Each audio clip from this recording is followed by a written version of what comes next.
Intel and AMD are constantly in competition, but today we're gonna make them best friends. They came together to make this awesome $800 budget gaming PC for 2025, and we're gonna show you guys step by step how to build it after a word from today's sponsor. Listen, building a gaming PC is only part of the process. Once you finish planning your perfect gaming PC build to get the best price performance, you need to make sure to install and activate Windows 11 with today's video sponsor, GVG Mall. If you guys have been watching us for a while now, you know GVG Mall is our go-to way to save money on activating Windows. You know, getting the best price performance you can out of your gaming PC.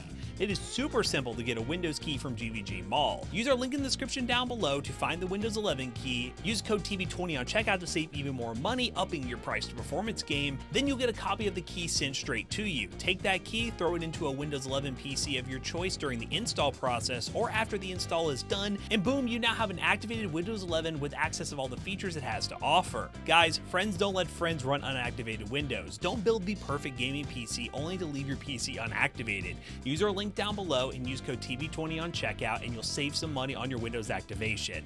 Big thanks again to GVG Mall for sponsoring today's video. Now let's get back to the video, shall we? At the time of filming this video, the B580 is quite hard to get. We got lucky and got a few of them when they came out, but I will say you can still get something like the Arc 7600 or the 4060, but you may be spending just a few more bucks, so just keep that in mind, but keep an eye out on that market because I guarantee this card will come back. So we said AMD and Intel were coming together and we meant it. We have the Ryzen 5 7500F 6-core 12 thread. This is really similar to the Ryzen 7600 except it doesn't have integrated graphics and you're paying a lot less money. We're talking 128 bucks on AliExpress at the time of filming, so that's a pretty good deal. You're saving around $80 compared to the 7600. Now the downside with that CPU is it doesn't come with a cooler, but we like aesthetics here anyway. So we have the SC214 XT in ARGB. This comes in at $18 and it's more than enough to cool that very power efficient CPU. Now to keep up that white and black color scheme, we have the ASRock B650M Pro RS. This is a pretty good looking micro ATX board, and as you can see, it has quite a bit of white and silver on it. We got 4 RAM slots, we have 2 4-pins for the CPU,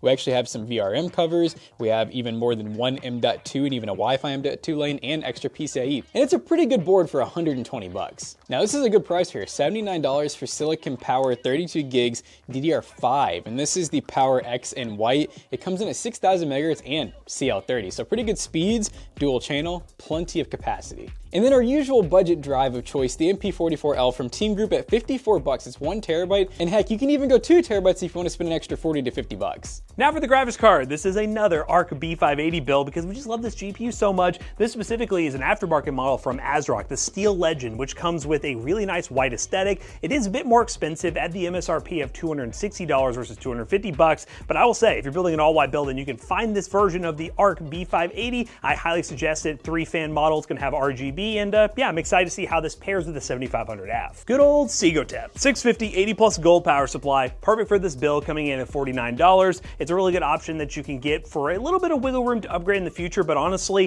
this is a pretty balanced build with this power supply, so I really do suggest this, or you can opt for the 750 watt version for a little bit more money if you want ATX 3.0 and upgrade support for like maybe a 5000 series entry level GPU from Nvidia, maybe.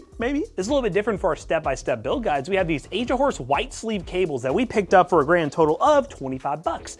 These are gonna add a nice little touch to our PC build because again, we're going for kind of a white and black theme, majority of it being white parts, and this is just a very affordable way to make your PC build look that much better. And one of our favorite budget cases here at Toasty Bros and even PC Bros, our PC selling business, is the Montech Air 100 in white. This right here is, well, the white version, and it comes in at $64.99. And the reason we love this case so much is it comes with 3 RGB fans up front, 1 in the back. They are ARGB, so they work very nicely with all your other ARGB stuff. Tempered glass side panel, and all in all, at 64 bucks, it's a very premium looking case with a ton of cool features and plenty of room to house a really awesome gaming PC. So once again, guys, this is a step-by-step build guide. So Jax is going to show you how to set up the motherboard by installing the CPU, RAM, storage, and getting that cooler nice and ready to go. I'm going to show you guys how to put the power supply into the case and get all the cables ready to put the motherboard in. We're going to plug everything up, and then we're going to dive into some gaming to show you guys how the B580 performs with that 7500F and convince you guys that you should build this gaming PC at home. Let's get to building. So we got our motherboard unboxed and on top of the box, and here's the accessories that it comes with. You're going to get SATA cables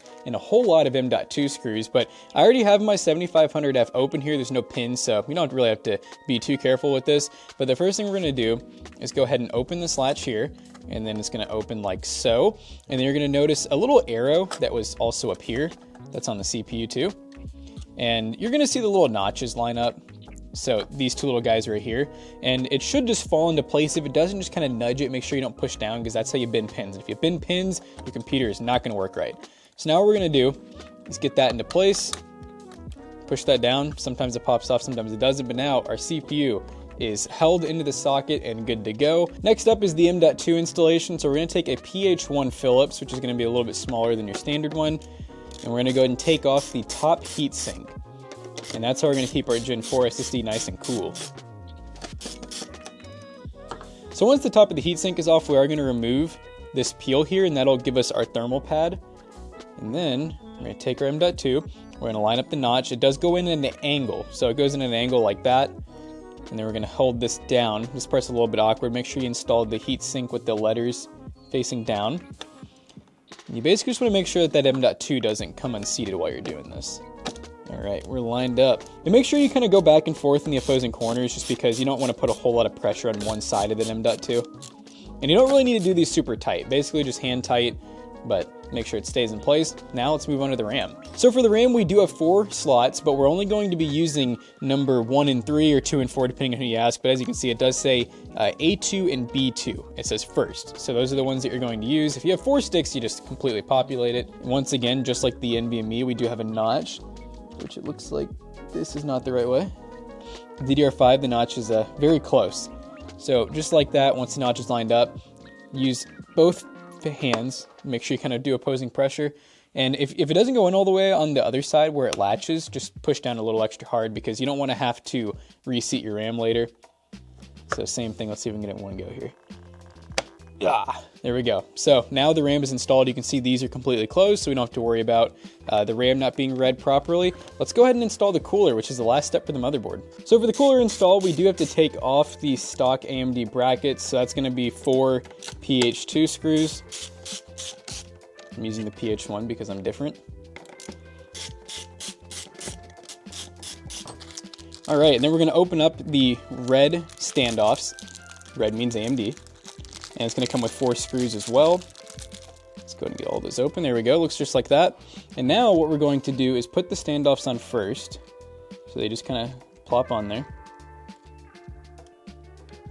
And then we're going to take our brackets. It should be these corner ones if I remember right. Just like this.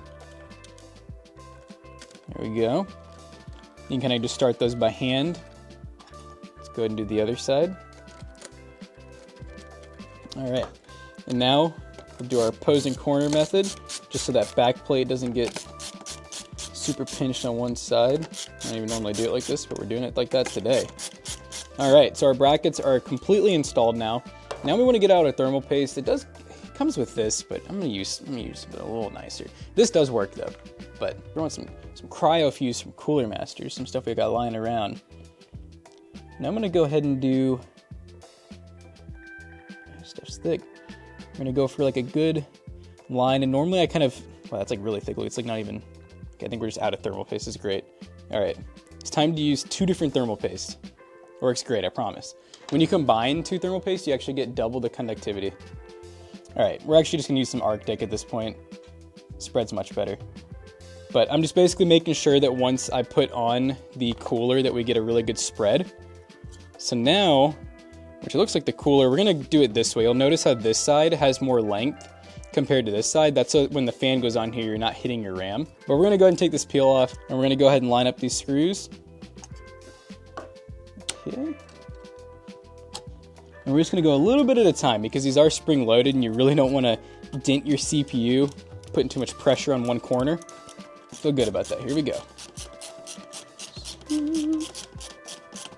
I'd say that's looking pretty good for cooler installation. If you really want to be safe, you should be able to pick that cooler up and get the whole motherboard with it. No problem. So now we're going to go ahead and put the fan on. So you do get actually 4 of these. In case you want to add another fan, you can actually add one to the back, but it honestly isn't going to do much for you. But we're going to go ahead and take 2 of these little paper clip-like brackets, and we're going to be putting them on the outside of the fan. Make sure that we call it the pretty side of the fan, is facing this way, so your air comes in, out the back to the exhaust. Do a good job too at lining the cooler with the top of the heatsink. I think I'm gonna go for something like that. Yeah, kind of in between, you know. We don't want it too high, we don't want it too low. And, okay, I'm gonna center it Make sure we're good here. All right. I say that looks pretty good. I'm gonna go ahead and flip the board around because we got two last things we gotta do. Number one is we gotta plug in the CPU fan header, which is a 4-pin. It's labeled CPU fan.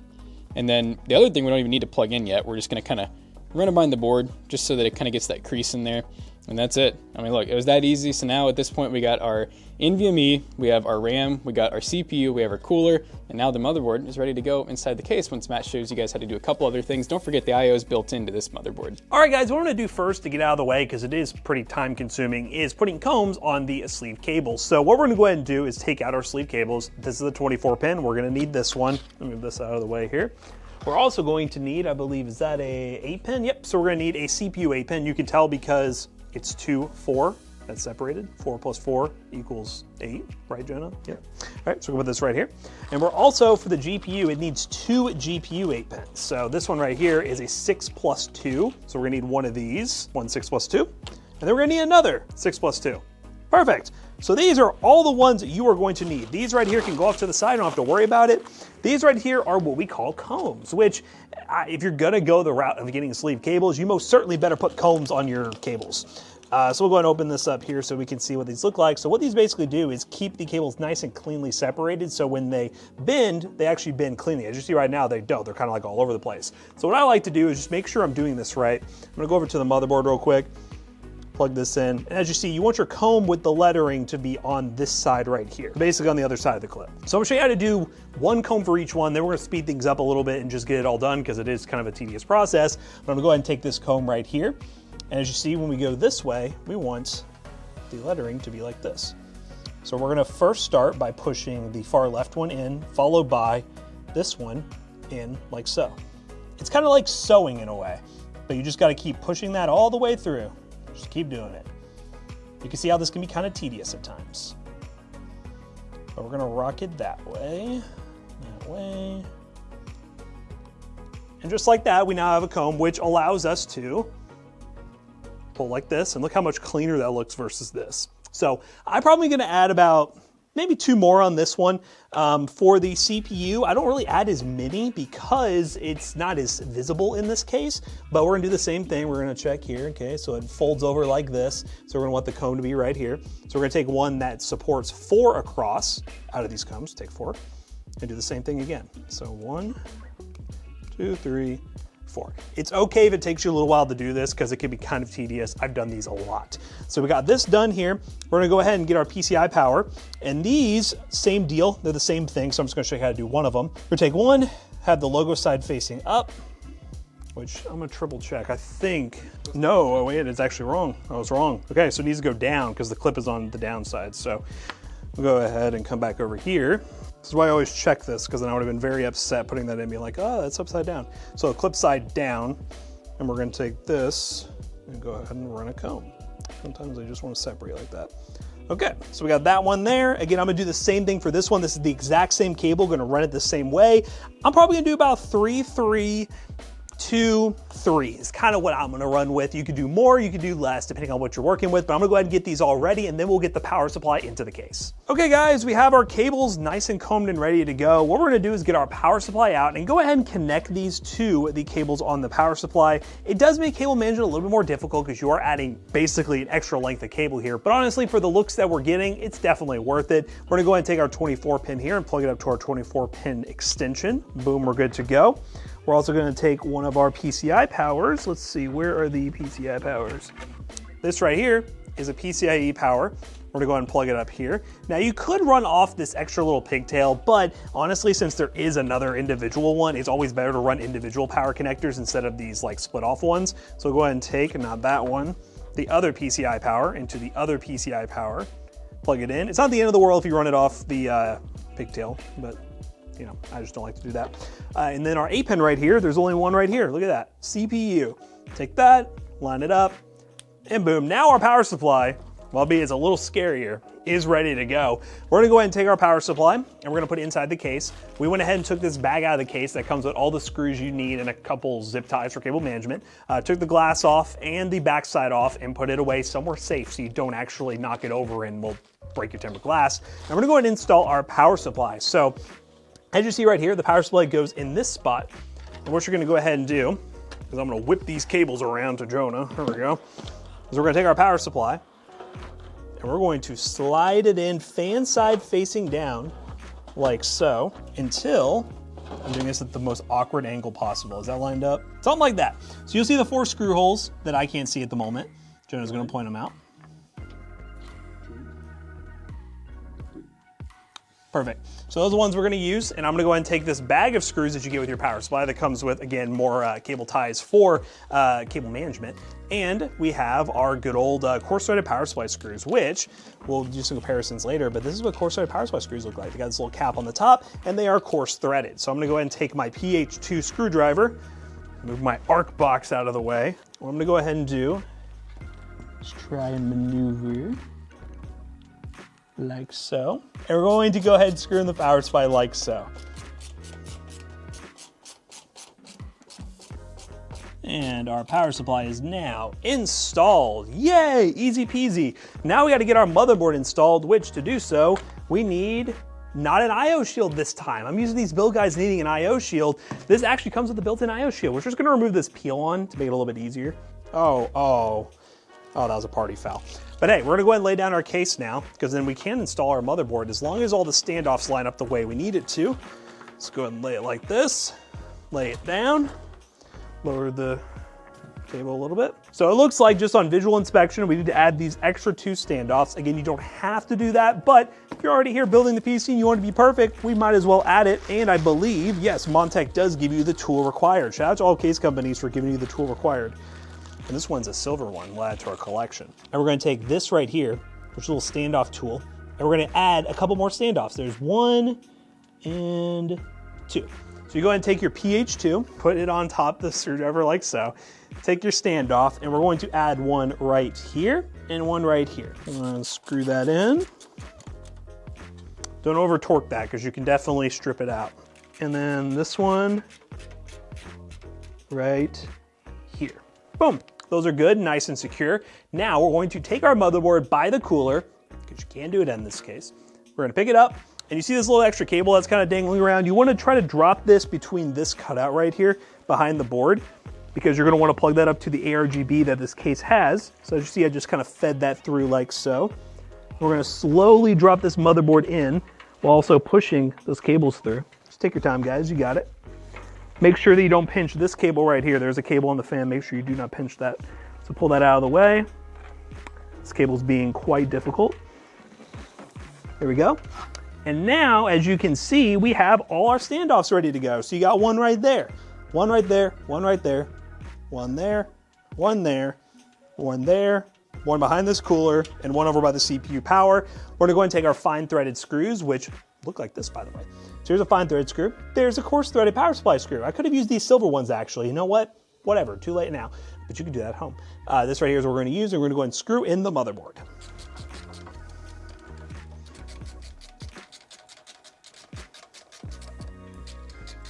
And the last one is now done, yay! All right, so we'll go ahead and lift up our case here. Go ahead and raise this table up a little bit, but it is now time to go ahead and get all the cables plugged up. Again, we kind of have a mess going on back here, but we're gonna show you guys step by step how to do it. I'm gonna bring Jackson back in here. We're gonna plug up each part of the build, and then from there, we should be ready to power this thing on, get to gaming, and show you guys what this combo can do. Time to run some cables from the back to the front. So this time we got some extensions, so it's gonna be a little bit different than normal, but everything's still pretty much the same. We got a 24 pin to start with. It is gonna be a little hard to work with though, because look at this. We got some serious length. We're gonna go ahead, we're gonna feed this through the little grommet here. And be careful with the grommets in this case, because it needs to be flipped the other way. See if nope, that's not gonna work. That's the other downside with sleeve cables. They're not quite as flexible as the Segotep ones. But you know what? You're into an advanced territory build now, ladies and gentlemen. This right here is where you're gonna plug in the 24 pin. We're gonna go ahead and wrap it around like so. And plug it in. And then kind of just tuck it in, make it look a little nice. And on to the next sleeve cables. We have the CPU 4-pin, or 4+4 pin, because we got 2 of them, so this is an 8-pin at this point. But as you can see, this is also sleeved. Go ahead and make sure we get everything untangled. We're gonna run that right through the top here. As you guys can see, there is the cable coming out. You do a little flipperoonie That There one's she goes. easy flip. So we'll go ahead and rotate like so. It is in the top left corner. Might be a little hard to see on camera, but you'll be able to see it very easily. Is the ATX 12-volt connector. Going to go ahead and plug it in and push that back through. All right, so we got 2 more sleeve cables here that we're going to preemptively run. We're not going to plug these in yet, but these are the PCIe cables. They're 6+2 pins, which are also 8-pin, but they are different than the CPU ones, so do not mix those up. Do the middle ones. Like right here. Yep, as you can see, that is where Jackson is running those through. So there's one. Can I get this one through, you think? No, hold on, let me get this one through first. Oh, we're almost there. Oh, God. Oh, the combs are just they're so crunchy. They're just dragging. Yeah. I need to rotate. Okay. Oh, yeah, there we go. Hey, a little bit of finagling. I'll have to fix that later. If you want to avoid that entire situation, remove the power supply for a second. All right, so now we're going to be moving on. Let's go ahead and do, well, I'm going to go ahead and do just two things before we go to like the front panel. I'm going to plug in this AirGB header. So that's going to look like this. It's called an AirGB 3-pin, but that is what actually gives the lighting to our cooler fan. So we're going to plug that in. It can only go in one way. We're going to use the hub, which is very convenient. And it's all on a reset switch, so you don't have to worry about software. And then we need to power the hub, which is going to be a SATA. That looks just like that there. That's also used for SSDs. So we're going to run this through. And then boom, we plug in the SATA. And then we are gonna leave the AirGB header that comes off of the hub loose, because if you plug this into the board, it will be controlled by software, and we don't really want that. No software today. So next up, we're gonna plug in the front panel. This is gonna consist of power switch, hard drive LED, and power LEDs. As you see, here they come. McAllister, you definitely put a diagram on screen right now. I know the last one. Oh, do you not do it? It was there, but it disappeared. I don't know what happened. But the diagram is most certainly here. McAllister, defend yourself. We're gonna go with the bottom left hard drive LED, positive, negative. Then above that, we're gonna do positive, negative power LED. And to the right of the power LED, we're gonna do a power switch. Then feed that all back. Next up, we're going to do the USB 2.0. That's going to be this connector here. It's labeled USB, but it also is going to be missing a pin from the furthest side. So we're going to go ahead. Get them around our our monstrosity. I think I probably can, right? There we go. It is. Yay! It's coming right out. These two right here are USB 2 headers. Get it? These two. We're gonna lab the missing pin. Push in, and boom, you're good to go. Next up, similar to the USB 2, we have HD audio. So it's gonna look a lot like USB 2, but it's labeled HD audio, and it's also missing a pin closer to the middle rather than the very end. We're gonna run that through the furthest slot right above the power supply. As you see on the far left, that's where the HD audio is. Well, the HD audio is not coming through the cutout at the moment. Pull back a little bit. The power supply is really hindering my performance. And there we go. So here comes HD audio, and we're gonna plug it to the far left here, line up the missing pin, and push. Next up, we're going to be doing USB 3.0. That is this gigantic blue and black connector, and we're going to be running that, what, right below 24 pin? Yeah, right below 24 pin. Yeah, right me lore. I got me lore on my lord. Oh my lord. Oh god. Here we go. All right, so here it comes right here. You can kind of see it. We're going to pull that out. It is this header right here. Line up the clip and push in. Yay! All right, and I think we just have one more thing to plug in. It's gonna be hard to show you guys, but this tiny little guy right here, that's a fan header. That's what's gonna power all of our fans there, daisy chain. Now, normally in the Montech Air 100, I will say it comes pre-cable managed and pre-plugged in, and usually it's not in the most ideal spot. Do we have a fan header that happens to be near the front panel? Yes, actually. We do, okay, well that works out really good. It's by the second USB 3 this board has. So, either where the GPU cables are or through there. Perfect. Fan header, right here. And here comes your fan cable. We're gonna line it up, plug it in, and bless you. We now have fan power. All right, well, at this point, we're just about ready to put in the graphics card. And then I'm gonna show you guys how to do some cable management, because right now it does look a little scary, but I promise we're gonna get through this together. All right, guys, GPU time. As you see right here, we have a 3-fan graphics card. Looking really nice and clean. What we're gonna go ahead and do is we're going to line up where we think it's gonna be, so we can go ahead and take out those pop-outs where the cover is for the video out. So these two are the ones we're gonna go with. We're gonna take our PH2 screwdriver, because apparently everything Montech does with thumb screws is way too tight. We're gonna go ahead and wiggle these back and forth. It is right on the motherboard, so you gotta be very careful not to scratch anything important on the motherboard. So be very careful with that. So just kind of do little micro wiggles, you know? Wiggle back and forth, and boom, you're good there. Then we're gonna do the same thing on this bottom one. Wiggle back and forth, micro wiggles. And just like that, we are now ready to install the graphics card. We're gonna go ahead and take off this cover right here, which reveals the golden finger. We're gonna go ahead and line it up like so. And we're going to push it in. And not a satisfying click, but it was fine. We're gonna go grab 2 power supply screws with the bag that came with the case. Go ahead and line up the screw holes like so. And screw those in. There's 1. And there is 2. Slide it in like so. And now we're gonna plug in our power. We have these 2 8-pins. We're gonna go ahead and line it up. Plug in there. Line up the other one. And plug in there. Now we're gonna go ahead and adjust these combs a little bit so they line up very nice and cleanly with each other. But I think this is looking really good. Like this is looking really clean. All right guys, now that we have this all plugged up, it's time to clean up the mess in the back. It's gonna be pretty easy to cable manage. Jack's gonna show you how to do it, and then from there we'll be ready to play some games. All right, it is everyone's favorite time, cable management. As you guys can see, we have a mess here. So the first thing that I like to do is basically take all of these extra cables, as many as we can, and just kind of start shoving them into the power supply basement, being careful not to unplug anything. So let's go ahead and do that to start.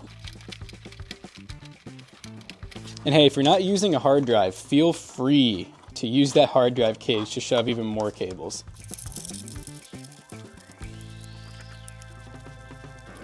All right, so you guys can see that looks a lot more manageable, a lot less scary now. So what I like to do is go from the top once I'm ready to actually cable manage and kind of work my way down. Obviously making sure that the front is the cleanest part. So rather than making all the cable management done just in the back, make sure that there's no cable showing in the front and do whatever you gotta do in the back to make that happen. But we're gonna go ahead and just do like a few individual runs here.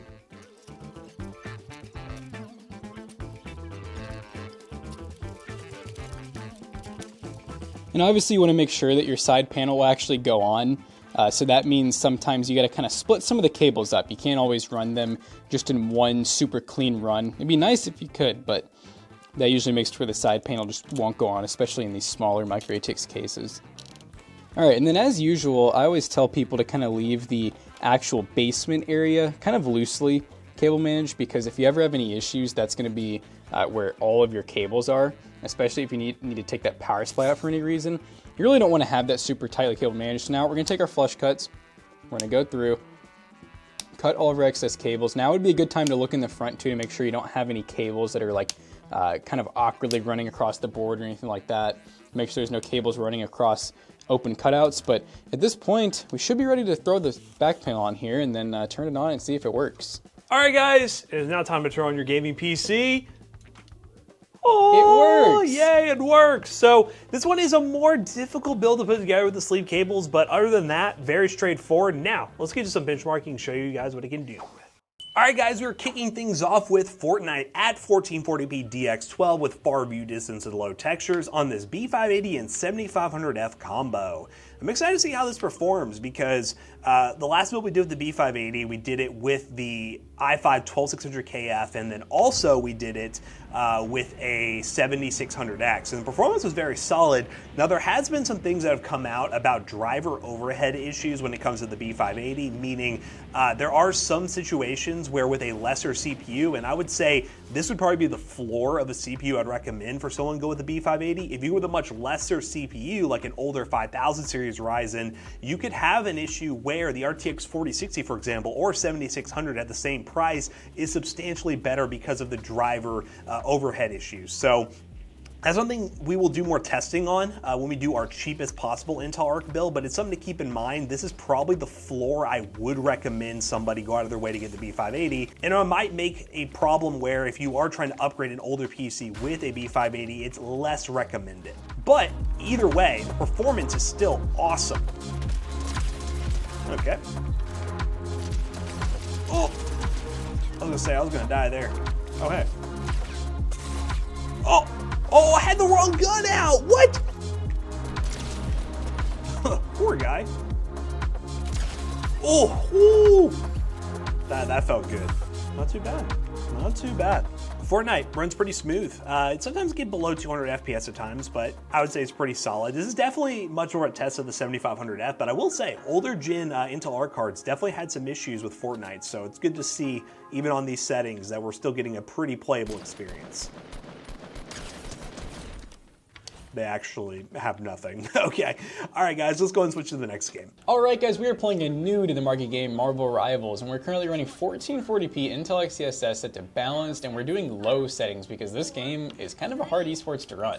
Yeah, we're trying to go for optimized FPS here with this PC. But yeah, obviously with this game, you got ray tracing force, so having the B580 helps with that because it does have better RT cores, and that seems to be a trend with some of the new AAA titles on the market.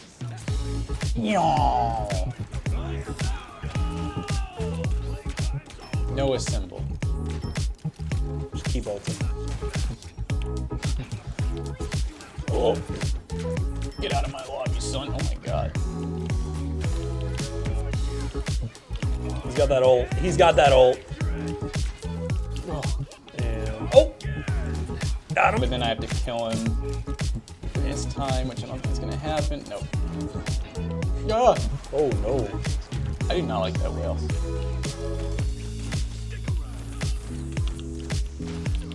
Get away from me. Oh. Oh my god, he ulted on me. What a loser.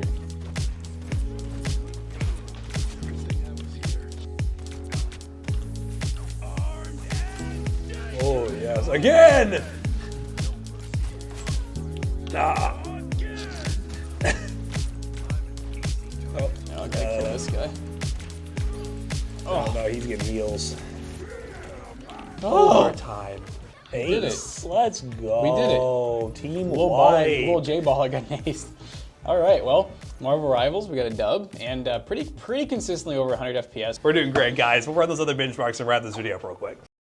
All right, guys, we just got done benchmarking our 7500F and B580 build, and overall, I'd say that it did pretty good when you can get this card. That's the biggest thing with this $800 build guide. The hopes are throughout 2025, you'll be able to find a B580 in stock, and then if so, this configuration is 100% recommended by us. But if you are having trouble finding that card, you might be looking at whatever the 5060 looks like from Nvidia when that comes out, or looking for 4060s if they're still available, or RX 7600s. Those would be like the 3 GPUs I keep an eye on at this price point if you're wanting to alternate and go all new parts. The used market is still there, don't get me wrong, it is definitely going to deliver better value, but if we're talking all new, those are the options. Let's go over the other benchmarks we tested on this PC. We ran CS2 1440p low settings, got an average of 320 FPS with a 1% low of 125. Horizon Forbidden West 1440p medium settings with no upscaling, got 60 plus FPS on average. And then Black Myth Wukong 1440p using medium settings with Intel's upscaling. We got a 60 FPS experience, but it was a bit stuttery, and there was some weird artifacting stuff going on with Intel's upscaling.